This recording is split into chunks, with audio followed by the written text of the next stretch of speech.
تۆ جاری وا هەیە کەلیمەیەکە لە زمانت دەرەچێ هەر بە خەیاڵیشتا نایە بەڵام کەسێکت پێ کوشتووە، ئەمە ڕەساسێکە، ئەمە گولەیەکە ناوتە بە کەلەی سەریەوە کوشتوتە، لە مەجلیسەکە هەڵەسی بەبای خەیاڵتان نایە، دوایی مەسجێکت بۆ دێڵێ کاکە بوار لەو پیاوە کرد، ئەڵێ چی موتووە؟ ئەڵێ ماڵێکت یاخوا وەڵڵی بۆ قەترەی ئاو مرد تەریقت کردەوە بۆ داد بە چاویە.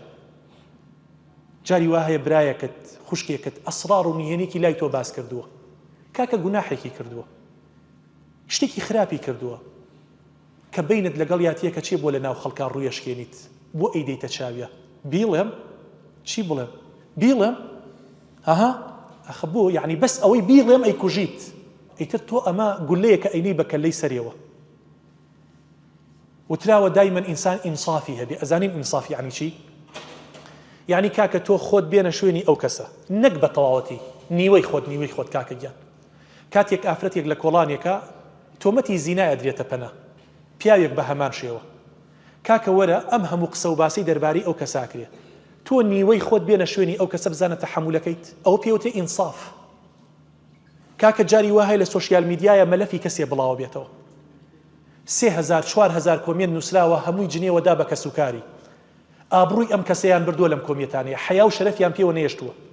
جاری وا هەیە ئەگاتە ئەوەی ئەم ئینسانە دەستی بچێتە خۆی بکوژێت. کاکە برای عەزیزم، تۆ وەرە نیوەی خۆت بخە شوێنی ئەو ئینسانە بزانە چیت لێ دێت. ئەم هەموو زمانە، ئەم هەموو جنێوە، ئەم هەموو تومەتە ئەدرێتە پەنای ئەم کەسە لەبەر ئەوەی گوناحێکی کردووە. کاکە ئێمە مرۆڤین، معەڕەزین بۆی کەوا غەڵەت کەین. کاکە خوای گەورە کە دروستمانی کرد بەو شێوازە دروستی کردین کە غەڵەت بکەین. مەلائیکەی دروست کرد غەڵەت نەکات. لا يعصون الله ما أمرهم ويفعلون ما يؤمرون. بەڵام ئێمەی دروست کرد کە غەڵەت بکەین. بەڵێ ئینسان بەڵێ ئەشێ درۆ بکات، ئەشێ زینا بکات، ئەشێ دزی بکات، ئەشێ قەتڵ بکات، ئینسانە. خوا ئەفەرمێ من لەو عەبدەم خۆشە بم کە تەوبە بکات، بەڵام ئێمە سوبحان الله لەناو خۆشمانە لە یەکتریش خۆش نابین، لە یەکتریش نابورین.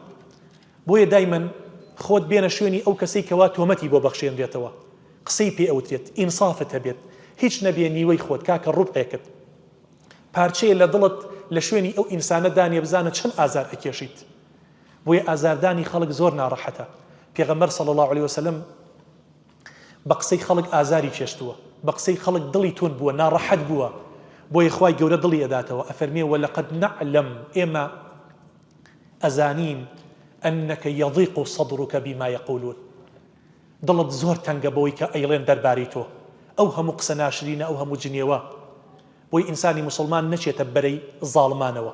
کاکە زاڵم بەس ئەوە نییە خەڵکە کوژێت، موچەی خەڵکە بڕێت، ماڵی خەڵکە بڕێت، ئەوەش زاڵمەکەوە تۆمەتی ناشرین بۆ خەڵک هەڵەبەستێت، ئەوەش زاڵمە ڕووی خەڵک لە ناو مەجلیسە ئەشکێنێت. پیاوی وا هەیە لە ناو مەجلیسە جۆ ناداتە کەرامەتی هیچ کەسێک، بەڕاست و چەپا قسە بە خەڵک ئەڵێت.